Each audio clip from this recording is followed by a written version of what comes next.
Guys welcome back to my channel. मैं लीना और आप देख रहे हो स्टोरी टेलिंग नीतू। तो गाइज मैंने अगले पार्ट में आपको बताया था कि कोटा की जो हॉन्टेड हॉस्टल स्टोरी थी उसका मैं सेकंड पार्ट भी लेके आऊँगी। तो मैं आज आपके लिए वही पार्ट भी लेके आऊँगी, यानी कि सेकंड पार्ट। तो जब प्राजक्ता गाँव गई थी, वो लोग अपने घर पे मतलब गए थे, और फिर जब वो वापस आते हैं कि पूरा छुट्टियां बिता के वो चारों बच्चियां वापस आती हैं, तो प्राजक्ता क्या पाती है, जो कि प्रैंक कर रही थी उन लोगों के साथ, अपनी वो दोनों तीनों सहेलियों के साथ, यानी कि खासकर उन दोनों सहेलियों के साथ जो कि सुहानी इसका साथ दे रही थी उसमें।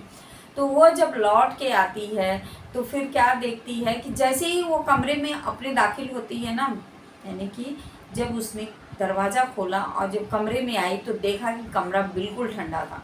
इतना ठंडा कमरा जो कि नॉर्मल नहीं हुआ करता है, ठंडी का दिन नहीं था, वो गर्मी का दिन था, और फिर इतना कमरा ठंडा होना ये पॉसिबल नहीं था।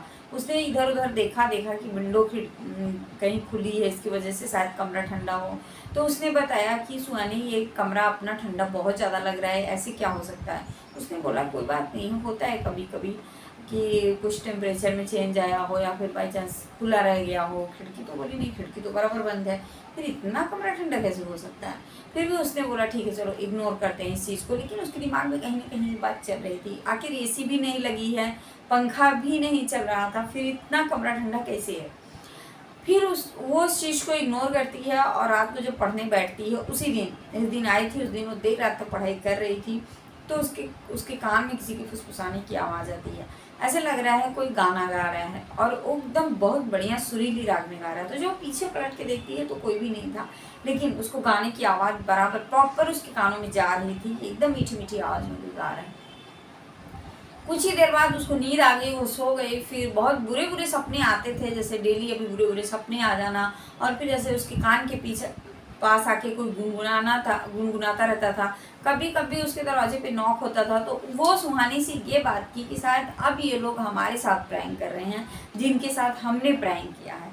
तो कहीं ऐसा तो कुछ नहीं है, लेकिन बाद में जब सारा खुलासा होता है तो पता चलता है कि ऐसा कुछ भी नहीं है। बाकी दिनों के बाद क्या होता है कि बाकी कुछ दिन तो अच्छे से बीते, लेकिन कुछ दिनों के बाद बहुत ज़्यादा सुहानी की तबीयत ख़राब होने लगी, यानी कि वो मेंटली बहुत ज़्यादा डिस्टर्ब हो गई कि उसके साथ ये सब क्या हो रहा है। कहीं अपने आप खिड़कियाँ खुल जाती थी, तो कहीं उसको लगता था कि ज़्यादातर उसके साथ ये होता था कि उसके कान में कोई गुनगुनाता था, और वो बहुत सुरीली राग में गुनगुनाता था। तो ऐसा करते करते कुछ दिनों के बाद उसकी मेंटली हालत इतनी ख़राब हो गई कि पढ़ाई लिखाई भी नहीं हो पा रही थी, एकदम ना उसकी खाना पीना भी वो ढंग से नहीं खा पा रही थी, अपंगों जैसी हालत हो गई। उसको डॉक्टर को दिखाया गया, मैं मतलब वो उसको जो दिमाग के डॉक्टर थे उनके पास लेके जाया गया, लेकिन सब कुछ नॉर्मल था, कुछ भी ऐसा नहीं था। इसके बाद क्या हुआ कि बहुत ज़्यादा इसकी जब तबीयत ख़राब होने लगी तो उसके माँ बाप को बताया गया, इन्फॉर्म किया गया कि हॉस्टल से उनको आके लेके जाएं। तो लेके गए, बाकी डॉक्टरों को दिखाए, बाकी बहुत सारी चीज़ें करवाई, लेकिन वो फाइनली उसको ठीक नहीं हुआ। उसको लगातार ऐसा लगता था कि उसके साथ में कोई है, और वो अच्छा सा गाना गुनगुनाता रहता है। अब ये चीज़ इतना ज़्यादा उसके ऊपर हावी हो गई कि उसकी ज़िंदगी एक तरह से ना पूरी नरक बन चुकी थी, और वो अब हॉस्टल आई ही नहीं। यानी कि सोचो, उसकी पढ़ाई भी पूरी नुकसान हो गई। 1 साल तक उसको किसी अच्छे तांत्रिक बाबा से दिखाना पड़ा, तब जाके उसको थोड़ा थोड़ा आराम लगने लगा, लेकिन फाइनली वो आई नहीं हॉस्टल में लौट के। तो प्रैंक, एक छोटा सा प्रैंक किसी को इतना भारी पड़ गया, ये कोई नहीं बता सकता। लेकिन इस चीज़ का पता फिर उन्होंने लगवाया कि ऐसा क्या हुआ था।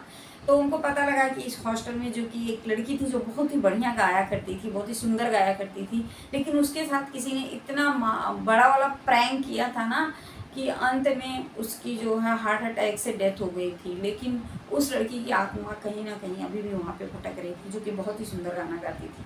तो प्रैंक और ये सब चीज़ें ना बहुत सोच समझ के करनी चाहिए। कभी कभी ना हम दूसरों को डराने के लिए, मज़ा लेने के लिए बहुत कुछ कर लेते हैं, लेकिन बाद में पता क्या चलता है कि कुछ ना कुछ हमारे साथ ऐसा हादसा होने लग जाता है कि हम उसको संभाल नहीं पाते और हमारी ज़िंदगी नर्क बन जाती है। तो गाइस बस आज की हमारी यही कहानी थी। ये था हमारा सेकंड पार्ट। तो हमने इस कहानी को छोटे छोटे पार्ट में विभाजित कर दिया कि आपको देखने और समझने में थोड़ी आसानी हो, और वीडियो हमारी ज़्यादा बड़ी ना बन पाए। अगर आपको ऐसी इंटरेस्टेड वीडियो देखनी है तो आप बिल्कुल हमारे चैनल को सब्सक्राइब कर सकते हैं। मिलते हैं नेक्स्ट वीडियो में, तब तक के लिए हरे कृष्ण।